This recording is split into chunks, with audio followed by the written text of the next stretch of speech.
भूरी सखी कह रही हैं, अति रिझवार उदार सुंदरी, करुणा कोमल गाती, भोरी हित हंसी आस पुजावो, छिनक हेरी मुस्काती। हे करुणामयी, हे उदार समुद्र, हे परम सुंदरी श्यामाजू, आप तो कोमल हृदय वाली हो। भूरी सखी जी कहती है, मेरी एक आश है, आशा है, आप मुस्कुराते मुस्कुराते वो पूरी कर देंगी। आपके लिए कोई कठिन नहीं है, बस मेरी ये आशा आप पूरी कर दो।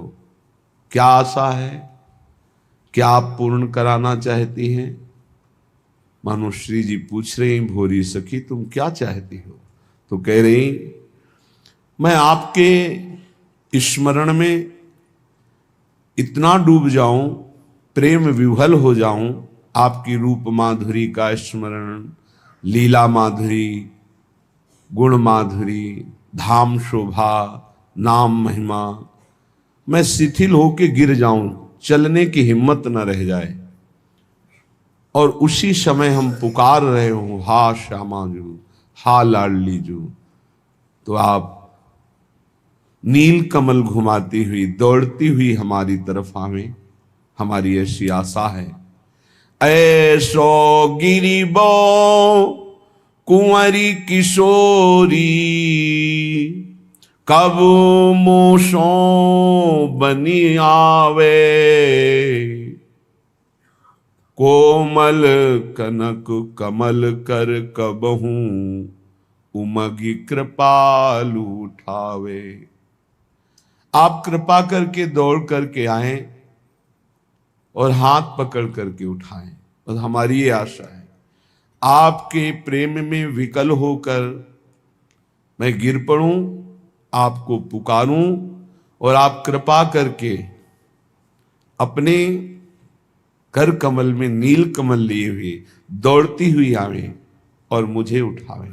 स्वामिनी जी, इसमें आपका क्या चला जाएगा? आप उदार करुणा सिंधु हो।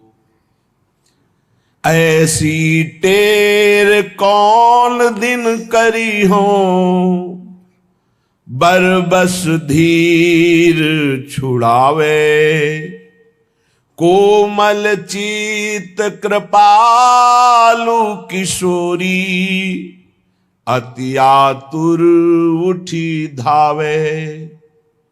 वो पुकार हमारे हृदय में कब आएगी, जिस पुकार से आप दौड़ पड़ती हैं मिलने के लिए।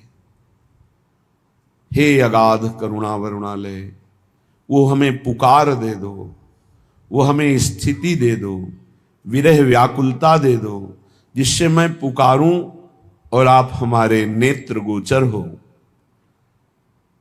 कोमल चित्त हैं आप, करुणा कीजिए। तन मन की न संभार रहे कछु, भूषण बसन भुलावे, धीरज धरत बने नहीं क्यों, पल पल अति अकुलावे, भोरी हित मेरी कही मुख सो,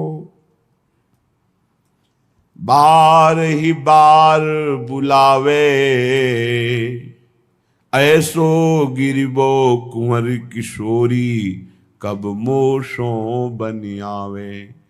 प्यारी जू, ना तन की शुद्धि हो ना मन की, इन्हीं दो में बहुत ममता है, तन में और मन में। तन के भोग सुख अपने मानना, मन की संकल्प विकल्प वृत्तियां अपनी मानना, यही अविद्या है, यही माया है। जो इन दोनों से मुक्त हो जाता है उसे जीवन मुक्त महापुरुष कहते हैं, जिसको ना मन से ममता है ना तन से, ना तन की क्रियाओं से संबंध है ना मन के संकल्प विकल्प से, वही जीवन मुक्त है। श्री जी से कह रहे भोरी सखी, मुझे तन मन की स्मृति छूट जाए ऐसी कृपा कीजिए, न तन की याद रहे न मन के संकल्प विकल्प पर।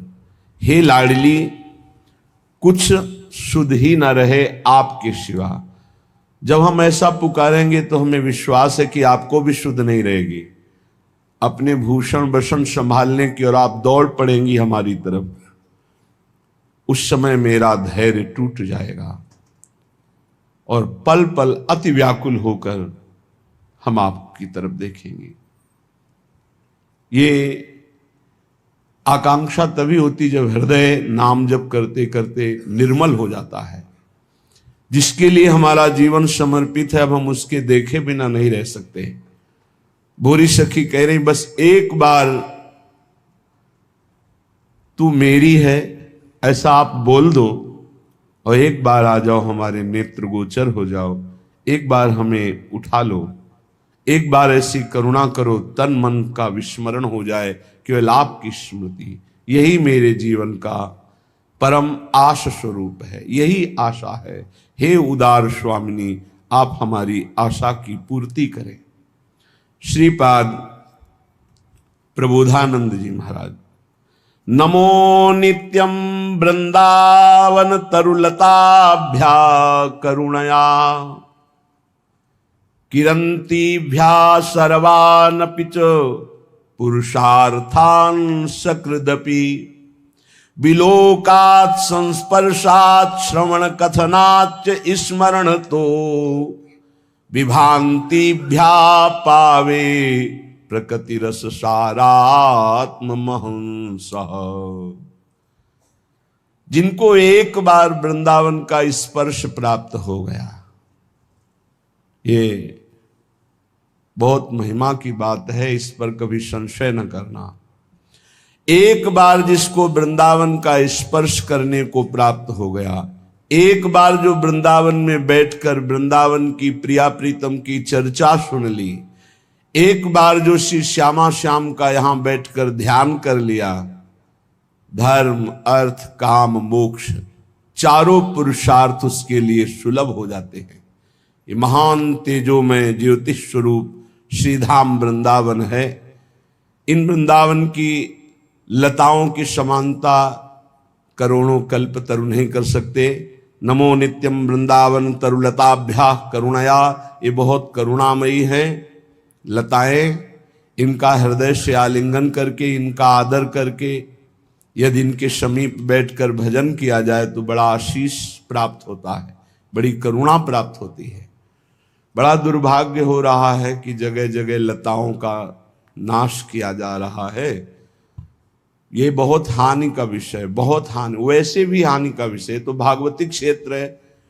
ये प्रकृति के वृक्षों से हमारा जीवन बहुत जुड़ा हुआ है। शुद्ध ऑक्सीजन मिलना इन वृक्षों से ही है।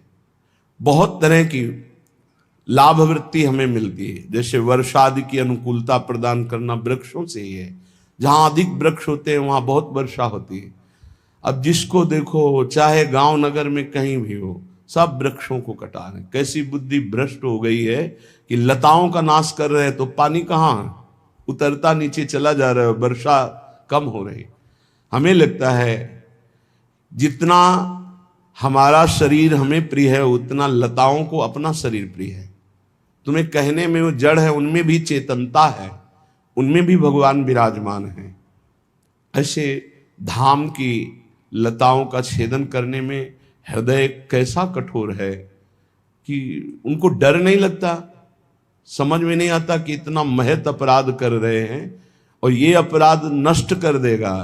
ए भाई, कर्मों का भोग अवश्य भोगना पड़ता है। अभी कर्म लागू नहीं हुए, अशुभ कर्म, इसलिए मौज ले लो, मस्ती कर लो, और जिस समय हिसाब लगेगा इतना हिमाम मच जाएगा। चाहे जितना दान पुण्य सुकृत करो, चाहे जो कुछ भी करो, जहां अशुभ कर्म का परिणाम लगा फिर हाहाकार मचा देगा। जैसे पाप करते हुए भी जुखाम नहीं हो रहा है, इसका मतलब शुभ कर्म का योग चल रहा है और नवीन कमाई पाप कर रहे हैं, करो। और जिस समय अशुभ कर्म का योग चलेगा तो चाहे जितना शुभ कर्म करो मिटने वाला नहीं, भोगना पड़ेगा। अवश्य में वो भोक्तव्यम कृतम कर्म शुभाशुभम। फिर ये कर्म तो महान दुष्कर्म है। जो वृंदावन की लताएं प्रिया प्रीतम की प्राण प्रिय हैं, राधा करावचित पल्लव वल्लरी के श्री जी की प्रेम दृष्टि से सिंची हुई प्रिया प्रीतम के निज भजन में डूबी हुई जो सहचरियां वो लता रूप में है। अब क्या किसको कहे, इतनी महंगी जमीन है तो जो खरीदता है तो लता काहे को रखेगा, बिल्डिंग बनाएगा। लेकिन हम प्रार्थना करते हैं लता का छेदन करके तुम प्रिया प्रीतम का भजन करके भगवत प्राप्ति नहीं कर पाओगे। रजरानी, लता, रसिकजन, इन्हीं की कृपा से वो भजन बनता है जिससे प्रियालाल रीझते हैं। ये लताएं साक्षात भगवत स्वरूप है। नमो नित्यम वृंदावन तरुलताभ्या करुणया, बड़ी दिव्यता है, बड़ी महिमा है इन लताओं की। एक बार जो इन लताओं का आलिंगन कर लिया, एक बार वृंदावन आ गया, एक बार प्रियालाल का ध्यान किया, एक बार वृंदावन में बैठकर प्रिया प्रीतम की वृंदावन की चर्चा सुनी, तो कह रहे हैं प्रकृति रस से सारात्मक ज्योति से परे ये जो वृंदावन है ये कृपा करके उसका उद्धार कर देता है। विश्वास करो। किसी ने भी प्रश्न किया आते समय कि हम राधा राधा जपते हैं, क्या श्री जी हमें जानती हैं? बोर्ड में लिख के लगा बोलना चाहिए। गए भाई, तुम राधा राधा नहीं जपते, श्री जी ने तुम पर कृपा की तभी तुम राधा राधा जपते हो। श्री जी ने कृपा की तभी तुम वृंदावन आए हो। श्री जी अगर ना जानती होती तो तुम्हारी हिम्मत नहीं थी कि राधा बोल सको या तुम वृंदावन आ सको। श्री राधिका कृपा बिन सब के मनन अगम्य। हमारी लाडली जो हम पर बहुत कृपालु है, जो हमें धाम का आश्रय, धाम का वास, भगवत चर्चा कथन श्रवण का सौभाग्य, ये निश्चित परम पद प्रदान करने वाला है, इसमें संशय न करे। पंचार्थान प्रेम भक्त्यनंतान विचिन्वन्ति बुधा मुधा कृतार्था किल तिष्ठन्ति वृंदारण्य तृणाश्रितः। आहा, पंचम पुरुषार्थ कोई कितना भी पांडित्य से प्रवीण हो नहीं प्राप्त कर सकता। पांडित्य से पंचम पुरुषार्थ प्रेम की प्राप्ति नहीं होती। पर यदि वृंदावन के तिनके की भी आराधना कर ली जाए तो पंचम पुरुषार्थ सहज में प्राप्त हो जाएगा। वृंदावन के एक तिनके की भी आराधना कर ली जाए। अगर जो वृंदावन के किसी पशु पक्षी की आराधना करते हैं, लताओं की आराधना करते हैं, यमुना रस रानी की, रसिकों की, वृंदावनाधीश्वर की, उनको प्रेम प्राप्त हो जाए तो कौन सी बात। यहां कह रहे हैं तृणाश्रिता, किसी तृण के आश्रित हो जाए, किसी तृण की आराधना बन जाए तो उसे पंचम पुरुषार्थ प्रेम की प्राप्ति हो जाती है। प्रेम भक्ति का हृदय में जो ही प्रादुर्भाव होता है कि सबसे पहले चेष्टा होती है अन्वेषण, प्रिया प्रीतम को खोजना। कहां हो प्यारे, कहां हो? हे प्रियालाल, ये आपका वृंदावन है, आपका घर है, आप मुझे दृष्टिगोचर नहीं हो। कहां? ये व्याकुलता प्रकट होती है। ये व्याकुलता कृतार्थ कर देती है।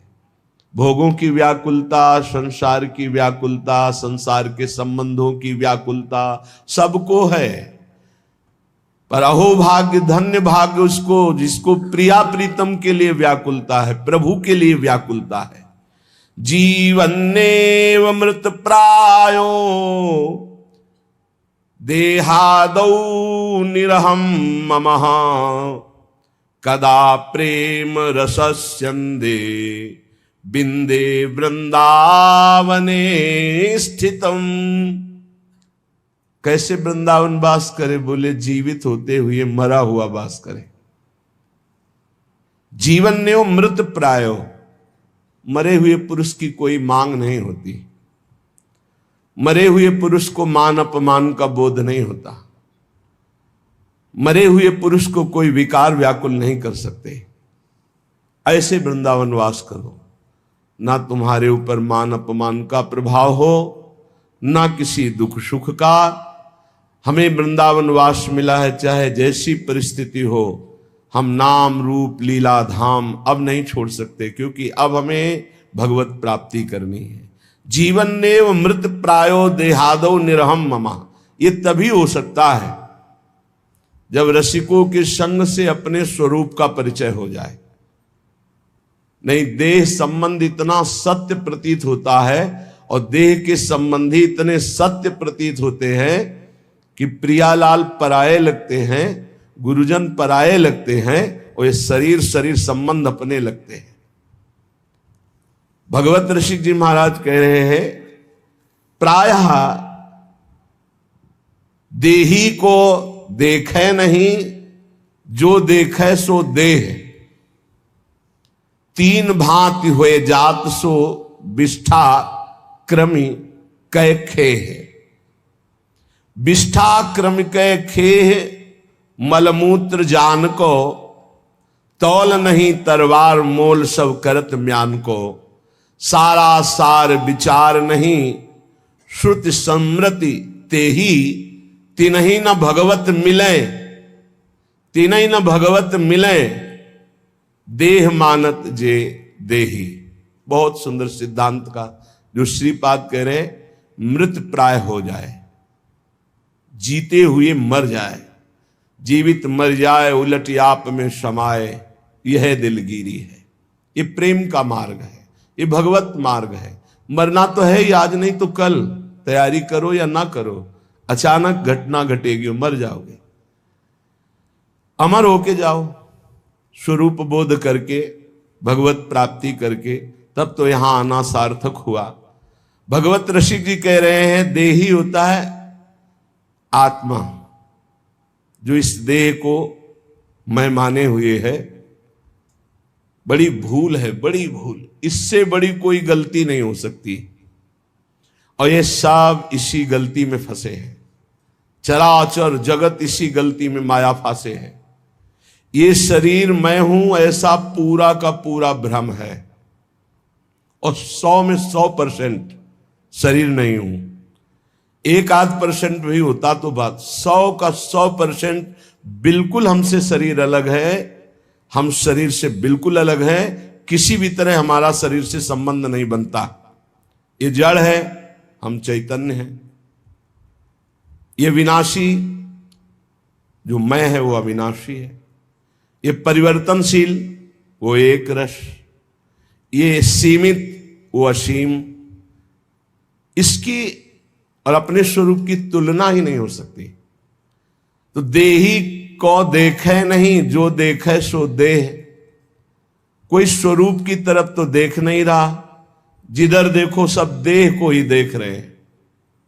देह की ही आसक्ति, ये मेरी पत्नी, मेरा पुत्र, मेरे पिता, मेरे माता,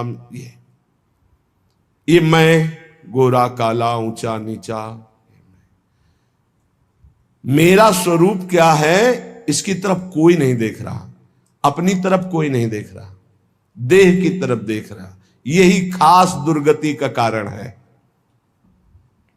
इसलिए हम कहते हैं कि आप अगरबत्ती ना लगाओ, आरती पूजा ना करो, चलेगा। आप नाम जप करो। अगर नाम जप करोगे तो सच्चिदानंद नाम है, वो आपको देह भाव से हटाकर स्वरूप में स्थित कर देगा। नाम जप करते हुए जब हृदय निर्मल होता है, अपने आप स्वरूप का बोध होने लगता है। वहां अकल नहीं लड़ानी पड़ती कि मैं शरीर नहीं हूं, मैं सूक्ष्म शरीर नहीं हूं, मैं कारण शरीर नहीं हूं। नहीं, जहां हृदय अंतःकरण निर्मल हुआ, अपने आप बोध होने लगता है। नाम जप, नाम जप, जितना नाम जप करोगे उतना हृदय निर्मल होगा, उतना ही शरीर आसक्ति हटती जाएगी। शरीर का राग हट जाना ही परमार्थ की सिद्धि है। यहां शरीर का सुख ही सिद्धि माना जाता है। मान सम्मान, खान पान, व्यवस्था, प्रणाम, नमस्कार, वाहवाही, यही अविद्या है, यही माया है। और इसी को हम भगवान की कृपा मानते हैं कि बड़ी कृपा है। ये कृपा नहीं, कृपा है कि शरीर और शरीर संबंधी भोग, मान, प्रतिष्ठा से मन उदासीन हो जाए। ये बहुत कठिन बात है। बिना भजन के नहीं होगी, बिना भजन के नहीं। भजन किए बिना आप चाहे वेदांत कंठस्थ कर लो, दूसरों को सुना लो, लेकिन स्वरूप बोध नहीं हो सकता। नायमात्मा प्रवचनेन लभ्या न मेधया न बहुना श्रुतेन। चाहे जितने बुद्धिमान हो, चाहे जितना सुन रहे हो, जब तक भजन नहीं करोगे तब तक बात नहीं बनेगी। देही को देखे नहीं, जो देखे सो देह। और ये देह क्या हो जाएगी? तीन भांत हुए जात सो विष्ठा क्रमिक खे। गाड़ देंगे तो कीड़ा पड़ जाएंगे, फेंक देंगे कछुआ मछली कौआ ऐसे खा करके विष्ठा बना देंगे, जला दिया जाएगा तो राख हो जाएगा। यह है इसकी अंतिम गति शरीर की। विष्ठा क्रमिक खेह गेह मल मूत्र जान को। इसको मलमूत्र बनाने का घर समझो। इसमें जो भी डालो, चाहे जितना बढ़िया जूस, चाहे जितना बढ़िया दूध, चाहे जितना पवित्र जल, वो मूत्र बन जाएगा। चाहे जितना सुंदर भोजन प्रसाद, वो सब मल बन जाएगा। बोले गेह मलमूत्र जान को। पर देखो ममता इसी से है, इसी से ममता है। भगवान कृपा करें इस शरीर से ममता हट जाए। भगवान कृपा करें इस शरीर के भोग विलास से रुचि खत्म हो जाए। बोले संसार के लोग तलवार का तौल नहीं करते, मोल करते हैं म्यान का। ये म्यान है, तलवार को नहीं देखते। म्यान के अंदर जो देही, इस शरीर के अंदर जो आत्म तत्व है, उसको कोई नहीं जानता, उसका कोई परिचय नहीं पाता। देखो आज जिससे आप प्यार कर रहे हो, चाहे पत्नी हो, पुत्र हो, माता पिता, कोई भी हो, जब वो आत्म तत्व अंतर ध्यान हो जाता है तो आप कितनी देर प्यार कर सकते हो? फिर नहीं कर सकते। चाहे कोई भी हो, चाहे जितना पूज्य जन हो, जहां वो आत्मस्वरूप अंतर्हित हुआ, बस उस शरीर से हम अपना नाता तोड़ देते हैं। इसका मतलब हम नाता शरीर से पहले भी नहीं रख रहे थे, हम उसी तत्व से रख रहे थे, पर हमारा ज्ञान उधर गया नहीं, शरीर तक ही सीमित रहा, इसलिए हमारी दुर्गति हो गई। सारा सार विचार नहीं श्रुति समृति ते ही। सार असार का विवेक नहीं है, क्योंकि सत्संग नहीं हुआ। शास्त्र सम्मत, स्मृति सम्मत जो सत्संग है वो हमें प्राप्त नहीं हुआ, इसलिए विवेक नहीं हुआ। और विवेक ही सार और असार, इसका निर्णय कर पाता है विवेक। बुद्धि तो सबके है, लेकिन विवेकवान कोई कोई होता है। विवेक का परिचय सार वस्तु पर जाता है। सार क्या है? आत्म तत्व, श्री भगवान। बोले जो शरीर आसक्त है, शरीर के भोगों में, शरीर चिंतन में, शरीर संबंधियों में ही राजी खुशी उसी में मन लगाए है, तो बोले तीनही न भगवत मिले देह मानत जे देही। जो अपने को देह मानते हैं उन्हें कभी भगवत साक्षात्कार नहीं होता। इसलिए थोड़ा विवेक धारण करके तो देखो, बहुत शरीर छोड़े लेकिन तुम ही थे। जैसे इस जन्म में ही हमने शिशु अवस्था, बाल्यावस्था, यौवन अवस्था, ये छोड़ते हुए चले आ रहे हैं, लेकिन हम ही थे बालक, हम ही थे जवान, हम ही वृद्ध हो रहे हैं, ऐसा भान होता है। ऐसे हम ही अनंत योनियों में भटकते हुए चले आए। शरीर छूटते गए लेकिन मैं वही रहा, शरीर की अवस्थाएं बदलती गई लेकिन मैं वही रहा। उसी मैं को जानने के लिए सिर्फ भजन साधन है। भजन जितना भजन करोगे उतना ही। बुद्धि लगाने से समझ में नहीं आता, ये भजन करने से आता है। राधा राधा राधा राधा, कृष्ण कृष्ण कृष्ण कृष्ण, राम कृष्ण हरि, जो नाम प्रियो। क्योंकि संसार का, शरीर का चिंतन छोड़ना ही भगवत प्राप्ति का हेतु है। शरीर संसार का चिंतन छूटे, चाहे प्रभु के रूप ध्यान में, प्रभु के लीला गुण गायन में, प्रभु की सेवा में, प्रभु के नाम जप में। तो श्रीपाद कह रहे हैं, जीवन ने वो मृत प्रायो देहादो निरहम ममः। जीवित अवस्था में तुम ऐसा स्वभाव बना लो मरे जैसा। कोई तुम्हारा अपमान करे कोई फर्क नहीं, कोई सम्मान करे कोई फर्क नहीं। दुख है बढ़िया है, सुख है कोई परेशानी। सुख में भी परेशानी होती है, हर्ष की, ये सब द्वंद्व है। सुख और दुख, मान और अपमान, लाभ और हानि, निंदा और स्तुति, इन द्वंद्वों से जो परे है वो मृत प्राय जीवित है, वो जीवन मुक्त महापुरुष है। कब ये स्थिति प्राप्त करेंगे? किसी और जन्म में। धोखे में मत रहना, इस जन्म में कर लो, नहीं आगे और ऐसा समय आएगा कि आपको भगवत प्राप्ति का सहयोग ही नहीं मिलेगा।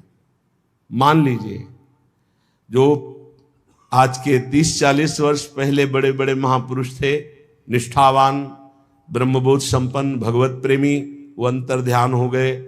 कुछ ऐसे 1, 2, 4, फिर आगे समय आएगा, मिलना मुश्किल हो जाएगा।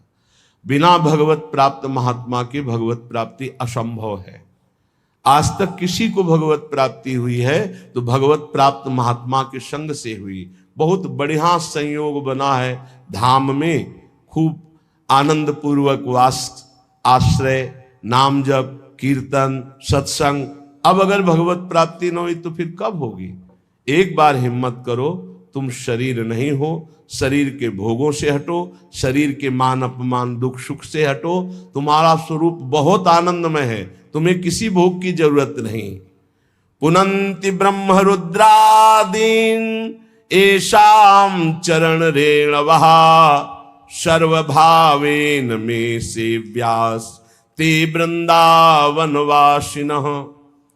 जहां की चरण रज को ब्रह्मा शंकर शनकादि याचना करते हैं, ब्रह्मा शंकर शनकादि जिस चरण रज से पवित्र होने की चाह करते हैं, ऐसे वृंदावन का जो अखंड वास स्वीकार कर लेता है, मैं भाव से उसे अपने सेव्य के रूप में देख रहा हूं, सेव्य आराध्य देव के रूप में।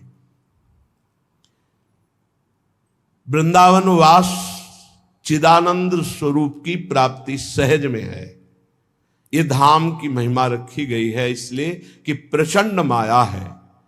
साधना करके माया को परास्त करके निकल जाना, ये तो केवल भगवान की कृपा पात्र की ही सामर्थ्य, दूसरे की सामर्थ्य नहीं। विश्वास कीजिए, एक क्षण में मन ऐसा पलटी मार जाता है कि जिसे समझा जाता है कि बहुत वैरागी है, जीवन में वैराग्य प्रधान है, वही भोगी हो जाता है, वही रागी हो जाता है। एक क्षण में पलटी मार जाता है मन।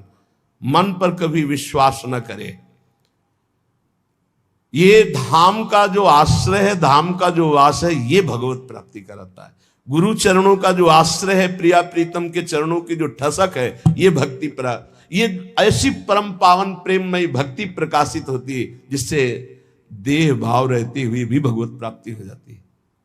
देखो, अजामिल का देह भाव छूटा था क्या? वो तो नारायण बोला पुत्र के बहाने, हुई ना भगवत प्राप्ति। ऐसे ही हम देह भाव युक्त हैं, पर राधा राधा राधा राधा बोलेंगे, निश्चित भगवत प्राप्ति हो जाएगी। ये नाम की महिमा है, ये धाम की महिमा है। पर इसमें है कि जो दुख सुख आवे, शिकायत मत करो प्रभु से। हम ये देखते हैं कि अपने लोगों की भक्ति स्वार्थी भक्ति है। अनुकूलता में तो हम भगवान को भी मानते हैं, गुरु को भी मानते हैं, जय जयकार करते हैं, और प्रतिकूलता उनकी तरफ से नहीं, आपकी मानी हुई प्रतिकूलता है। प्रतिकूलता हुई तो भाव बदल गया, संसारिक भाव आ गया, भगवान के प्रति अश्रद्धा हो गई, गुरु के वचनों में अश्रद्धा। ऐसा नहीं होना चाहिए। नहीं, देखो, भगवान ब्रह्मा जी जिनके दरबार में स्वयं वेद हाथ जोड़े खड़े रहते, वो सिद्धांत का वर्णन करते स्तुति में कह रहे कि तत्तेनुकंपाम, ये बड़ा अमृतमय श्लोक है और यही जीवन है, यही जीवन है। हर कष्ट शरीर के सहने की सामर्थ्य इसी भावना में होती है। ये बहुत अमृत है, इसको धारण कर लो, इसी से चैन से जी सकते हो। शरीर तो विविध प्रकार के क्लेशों का घर है। तत्तेनुकंपाम सुस्मीक्षमाणो भुंजान एवात्मकृतम विपाकम। हृद्वार वपुर्भिर्विदधन् नमस्ते जीवेत यो मुक्ति पदे सदाय भाग। ये अमृत में श्लोक है। कह रहे हैं जो उपासक भारी कष्ट की स्थिति है पर हर समय बड़ी कृपा है, बड़ी कृपा है, श्री जी की बड़ी कृपा है। तत्तेनुकंपाम सुषमी क्षमाणो, हर समय देखता है बड़ी कृपा है। और सच्ची कहते हैं बड़ी कृपा है, कष्ट में बहुत कृपा है। अनुभव करो, तुम शरीर में अपनापन करके प्रभु से विमुख हो इसलिए लगता है क्या कष्ट में कृपा हो सकती है? नहीं, बहुत कृपा है। ये वही जानता है जो भगवान की शरण में है। हरिचरण दास नाम के एक महात्मा के दर्शन करने गए। उन्हें कैंसर था पेट में, स्वस्थ शरीर ऐसा हो गया था, उठ नहीं पा रहे थे, बोलने की हिम्मत नहीं थी। जब नजदीक गए तो ऐसे हाथ पकड़ा और ये श्लोक कहा, तत्तेनुकंपाम सुषमी क्षमा। अब आपको कैसे बताएं कि हृदय विदीर्ण हो रहा था कि इतनी भयानक कष्ट की स्थिति में, मतलब ऐसी स्थिति, और फिर भी उनके आंखों में आंसू थे और कह रहे तत्तेनुकंपाम सुषमी क्षमा। बड़ी कृपा है मेरे ठाकुर की मेरे ऊपर, बड़ी कृपा। उनका शरीर पूरा हुआ, भागवत निवास में बड़ा मंगलमय यात्रा निकली। जो क्षण क्षण पर इष्ट की बड़ी कृपा है, बड़ी कृपा है, गुरुदेव की बड़ी कृपा है, आराध्य देव की बड़ी कृपा, ऐसा अनुभव करता रहता है। और प्रारब्ध के अनुसार भुंजान एवात्म कृतम विपाकम, प्रारब्ध के अनुसार जो दुख सुख प्राप्त होता है उसे भोग लेता है निर्विकार मन से। विकार का मन क्या होता है? इतना भगवान का भजन करते हैं, कदम कदम पे परेशानियां। क्या भक्ति का लाभ मिला? क्या भजन का लाभ मिला? कदम कदम पे पाप करने वाले ऐसे ऐसे लोग हैं जिनको पूरा जीवन हो जाता है, कभी कोई चोट नहीं लगती। क्यों? क्योंकि उनको अनंत जन्म भटकना है। भजन करने वाले के कदम कदम पे बाधा होती। क्यों? क्योंकि उनका अनंत जन्मों का हिसाब खत्म होना है और उनको प्रभु के पास जाना है। इसलिए बड़े बड़े महान संतों के भी जीवन में बड़े कष्ट देखे गए। देख लो, इस श्लोक को बहुत ध्यान से सुनना। निर्विकार मन से बड़ी कृपा है।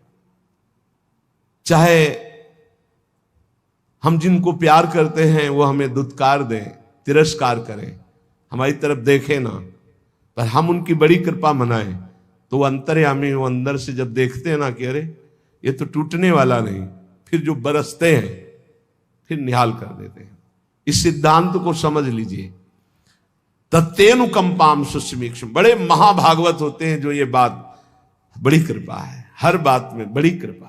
श्री जी की बड़ी कृपा है, बहुत कृपा है। कैसे हो? बड़ी कृपा है, अंदर से अपने निकलता रहे, बड़ी कृपा है, बड़ी कृपा है। जो क्षण क्षण में उत्सुकता पूर्वक कष्ट में बोलता रहता है, बड़ी कृपा है श्री जी की, बहुत कृपा है। तो बोले बनावटी क्या बोले, कष्ट शरीर में, वो कह रहे बड़ी कृपा है। नहीं, आप श्री जी के हुए नहीं इसलिए आपको ऐसा लग रहा है। नहीं, आप जब देखोगे ना तो जैसे बाहर आग लगी हो और अंदर एसी रूम में आप ऐसे बैठे हो जहां आग का प्रवेश ही नहीं, तो आप क्या बोलोगे? बड़ी कृपा है। क्योंकि बाहर आग तुम्हें दिखाई दे रही, अंदर का वो आनंद रूम नहीं दिखाई दे रहा, जिसमें कहीं किंचन मात्र कोई शोक, कोई दर्द, कोई क्षोभ, कोई चिंता नहीं है, किंचन मात्र नहीं। ये तब होता है जब प्रभु के सिवा अपना कोई नहीं होता, तब ये रूम मिलता है।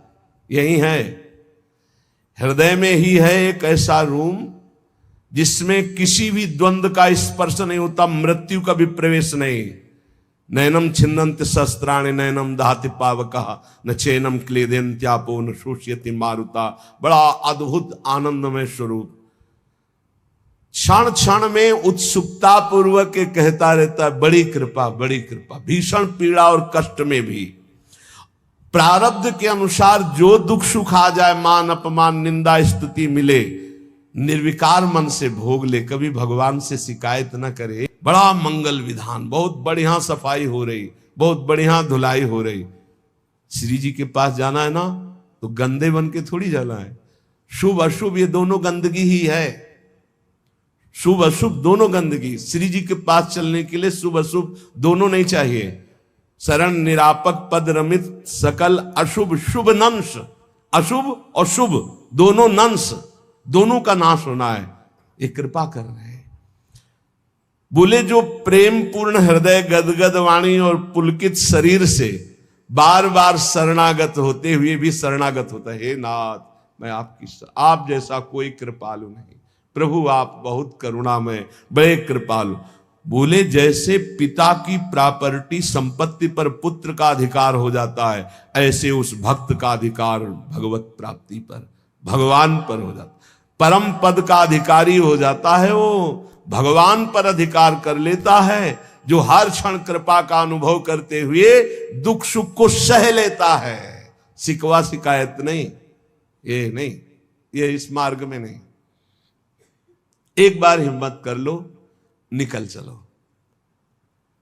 सच्ची मानिए, भगवान के आश्रय से, भगवान की कृपा का अनुभव करने वाले को जो पद मिलता है वो किसी और साधना से नहीं मिलता है। ब्रह्मा जी कह रहे, ज्ञाने प्रयास मुदपास्य नमन्त एव जीवन्ति सन्मुखरितां भवदीय वार्तां स्थाने स्थिता श्रुतिगतां तनुवां मनोभिर ये प्रायसो अजित जितोप्यसि तैस्त्रिलोक्याम। आहा, जो लोग ज्ञान के लिए प्रयत्न ना करके जहां हैं वहीं स्थित होकर सत्संग करते हैं, केवल सन्मुखरिताम भवदीय वार्ताम, भगवत प्रेमी महात्माओं के द्वारा गाई हुई जो भगवत चर्चा है, भगवत सिद्धांत है, ये जो सुनते रहते हैं कानों से, ज्ञान का कोई साधन नहीं करते, कोई प्रयास नहीं करते, शरीर वाणी और मन से विनयावनत होकर के, बड़ी कृपा है।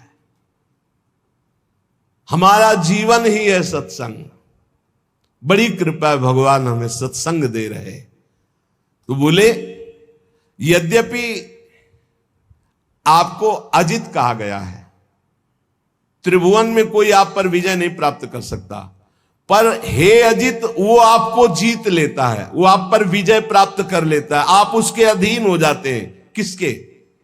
जो ज्ञान के लिए प्रयत्न ना करके जहां है आसपास, जहां सत्संग मिलता हो जाकर सत्संग सुने, भगवत प्रेमी महात्माओं के द्वारा गाई हुई भगवान की लीला कथा, सुंदर सिद्धांत, इनको सुनते हुए शरीर से, वाणी से, मन से अहंकार रहित होकर विनयावनत। तो बोले प्रभु यद्यपि आप अजित हैं, त्रिलोकी में कोई आप पर विजय प्राप्त नहीं कर सकता, पर हे अजित वो आपको जीत लेता है, वो आप पर विजय प्राप्त कर लेता है। श्रेया श्रुतिम भक्ति मुदश्चिते विभो क्लिश्यन्ति ये केवल बोध लब्धये तेषामसौ क्लेशल एव शिष्यते नान्यद यथा स्थूल तुषावघातिनाम। परम कल्याण का स्वरूप क्या है?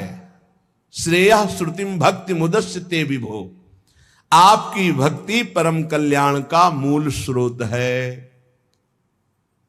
अगर प्रभु की भक्ति नहीं करता, केवल ज्ञान की प्राप्ति के लिए प्रयास करता है, तो भगवान ब्रह्मा जी बोल रहे, बोले उनके हाथ में श्रम लगता है, वो परिणाम में केवल क्लेश पाते हैं, क्लेश ही क्लेश हाथ लगता है। कैसे?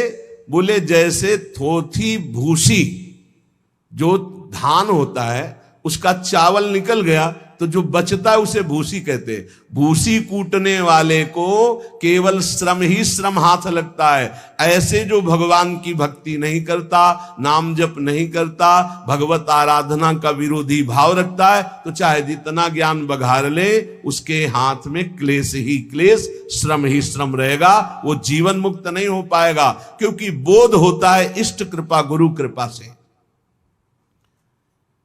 हे अच्युत, इस लोक में पहले बहुत से योगी हो गए हैं। ब्रह्मा जी ने देखा, क्योंकि उन्होंने सृष्टि रची है। और जब बहुत साधनाएं करके हार गए और देखा कि परमानंद की प्राप्ति नहीं हुई, तब उनको एक उपाय सूझा। लौकिक और वैदिक समस्त कर्म आपके चरणों में समर्पित कर दिए और आपकी लीला कथा नाम गुणगान में लग गए। ज्यों ही लीला कथा नाम गुणगान में लगे, भक्ति का स्वरूप जागृत हुआ, तो उन्होंने परम पद की प्राप्ति कर ली। सार बात भगवान की शरण में होकर नाम जप करते हुए, सत्संग सुनते हुए, लीला गुण गायन करते हुए, हर क्षण चाहे जैसा दुख सुख की परिस्थिति हो, भगवान की बड़ी कृपा है ऐसा मनाते रहने वाले को ऐसे परम पद प्राप्त हो जाता है, जैसे पिता की प्रॉपर्टी पर, संपत्ति पर पुत्र का स्वतः अधिकार हो जाता है। भगवान, कितने आश्चर्य की बात है कि आप हैं अपने, आप ही अपने हैं, हमारी आत्मा है, पर लोग शरीरों को अपना मान रहे हैं और आपको पराया मान रहे हैं। आप देखो, हृदय से देखो, भगवान कोई पराये से लग रहे हैं। अपनेपन की पहचान क्या होती है? जब हम कहीं भी जाते हैं तो जिससे अपनापन होता है उसके लिए सुख की चाह होती है। जैसे हम बाजार गए, कोई अच्छी चीज देखी, तो जिससे हमारा अपनापन होगा अधिक, उसकी याद आएगी, ये अमुक वस्तु उसको बहुत प्रिय है, उसको ले चलते हैं। ऐसे हम भगवान के पास भी जाते हैं तो क्या मांगते हैं? जिससे अपनापन होता है उसी को मांगते हैं। हमारा बेटा ऐसा हो जाए, हमारे धन बढ़ जाए, हमारे ये हो जाए, वो। इसका मतलब अपनापन धन से है, पुत्र से है, पत्नी से है, संसार से, प्रभु से नहीं। प्रभु, कितने आश्चर्य की बात है कि आप हैं अपनी आत्मा, आप हैं अपने, पर लोग आपको पराया मानते हैं, शरीर और शरीर संबंधियों को अपना मानते हैं। और कोई नहीं हुआ, कभी नहीं हुआ हमारा। कितने जन्म व्यतीत हो गए, अब ऐसे ये भी जन्म व्यतीत हो रहा है प्रभु को अपना मानने के लिए। अभी कल्या परसों एक प्रश्नकर्ता ने प्रश्न किया कि जब भगवान हमारी बात नहीं सुनते हैं तो हमें भगवान पर विश्वास नहीं रहता, अश्रद्धा हो जाती है। भगवान हमारी बात नहीं सुनते। पूरी सृष्टि में अगर तुम्हें कुछ भी चाहिए तो तुम्हारे पास तप होना चाहिए, भजन होना चाहिए, पेमेंट है। भगवान पे श्रद्धा करने की बात मुक्ति के लिए, परम पद के लिए, कामनाओं की पूर्ति के लिए तुम्हारे पास तप होना चाहिए। ब्रह्मा जी ने करदम जी को कहा, हमारी आज्ञा है जाओ सृष्टि का विस्तार करो। तो उनका सृष्टि के विस्तार के लिए तो पत्नी चाहिए। मन में सोचा, अब मुझे पत्नी कैसे मिलेगी? तो ये नहीं कहा हे भगवान सुंदर पत्नी दे दो, नहीं, 10,000 वर्ष तक तपस्या की। फिर भगवान प्रकट हुए, कहा हमें सुंदर पत्नी चाहिए। बोले विश्व की सर्वश्रेष्ठ सुंदरी और महान धर्मयुक्त महाराज मनुष्य रूपा से प्रकट हुई श्री देहूति जी। ऐसे थोड़ी कि तप न करो, व्रत न करो, भजन न करो, हे भगवान मुझे ये दे दो, ऐसे ऐसे पूरी सृष्टि श्री भगवान की है। भगवान को चाहोगे कि भगवान मुझे मिल जाओ तो वो कृपा करके भजन देंगे, वो आगे बढ़ जाओ। संसार की वस्तु चाहनी, तुम्हारे पास तप होना चाहिए, पुण्य होना चाहिए। अगर नहीं है तो तुम्हारे श्रद्धा करने से वहां कोई फर्क नहीं पड़ता। खुली बात समझ लीजिए, तुम्हें अपनी कामना पूर्ति करनी तो सांगो पांग उतना तप, उतना भजन, उतना साधन होना चाहिए। नहीं है तो केवल अगरबत्ती लगाने से नहीं चल जाएगा। एक अगरबत्ती लगाओगे तो एक अगरबत्ती की पैकेट की व्यवस्था कर देंगे, एक पैकेट लगाओगे तो 100 पैकेट की व्यवस्था कर देंगे, 1 रुपया चढ़ाओगे तो 1 लाख की व्यवस्था कर देंगे। इतने धनी है, पर उसमें भी अपराध न बने तो, अपराध बन गया तो और हानि हो जाएगी। मान लो मंदिर गए, आपका दोष दर्शन हो गया, किसी की निंदा कर दी, सांगो पांग अनुष्ठान पूर्ण होने पर तब कामना की पूर्ति होती है। कितने आश्चर्य की बात है कि आप हैं अपनी आत्मा, पर आपको लोग पराया मानते हैं और शरीर आदि हैं पराये, यही भगवान की बड़ी माया है। ये बहुत प्यारा लगता है। इसको छोड़ने की बात आने पर देखो कैसा धक धक होने लगता है। अभी छोड़ने की बात सोचो कि ये छूट जाएगा तो कैसा लगता है। यार भगवान ऐसी कुछ कृपा करे कि ये अविनाशी हो जाए, ये न छूटे बस। और ये छूटेगा। भगवान ने अवतार लिया तब उनका शरीर छूटा, तो तुम्हारा क्या बात है। भगवान ने जब दिव्य तनु धारण किया चिदानंद, तो वो भी अंतर ध्यान की लीला की कि नहीं की। तो फिर तुम्हारा पांच भौतिक तुम्हारा तो छूटेगा ही छूटेगा। तो जब छूटेगा ही तो पहले ही से छोड़ दो इसका राग, तो भगवत प्राप्ति हो जाएगी। प्रभु ये बाहरी खोज शुरू किए हैं, बाहर ढूंढ रहे हैं। और आनंद तो अंदर है, क्योंकि आप आनंद समुद्र हो। तो बाहर कितना भी भोग लो, कभी तृप्ति होने वाली नहीं। तृप्ति तो तब होगी जब अंदर आओगे। अंदर हृदय में परमानंद स्वरूप भगवान है, तभी आनंद की अनुभूति होगी। तभी जैसे गोस्वामी तुलसीदास जी कह रहे, जाकी कृपा लवलेश ते मति मंद तुलसी दास हु, पायो परम विश्राम राम समान प्रभु नाही कहूं। प्रभु जब आपका कोई निरंतर भजन करने का प्रयास करता है तो आप उसके हृदय में स्फुरित होने लगते हैं। आप देखना, आप जितना भजन करते हैं तो कभी कभी आपके भावनात्मक छवि आती है, श्री जी की, लालजू की, प्रभु की। आप जैसे उपासक हैं, जिस कोटि का भजन है उस कोटि की झांकी आएगी। कल्पनात्मक जिसे आप कहते हैं, वो है भावनात्मक, अचानक आती है, वही आकर्षण होता है। जितना आप भजन करेंगे उतने ही प्रभु नजदीक आते चले जाएंगे। वो कल्पना नहीं है, जो प्रभु आते हैं वो आते हैं। पक्की बात मानना। जैसे आपके भाव में दिखाई दे रहा है ललित, त्रिभंगी, लालजू, प्रियाजू, जैसा भाव बन पा रहा है, बहुत थोड़ा थोड़ा दिखाई दे रहा है, तो वो थोड़ा थोड़ा भजन है, इसलिए उतना झलक रहे। और भजन बढ़ाओ, स्पष्ट दिखने लगेंगे। जैसे हम आपको देख रहे हैं, आप हमें देख रहे हैं, ऐसे प्रभु दिखने लगेंगे। आप भजन बढ़ाओ। प्रभु ये अज्ञान कल्पित जगत है, इसका नाश होने में देर नहीं लगती। नाम जप करो, नाम जप।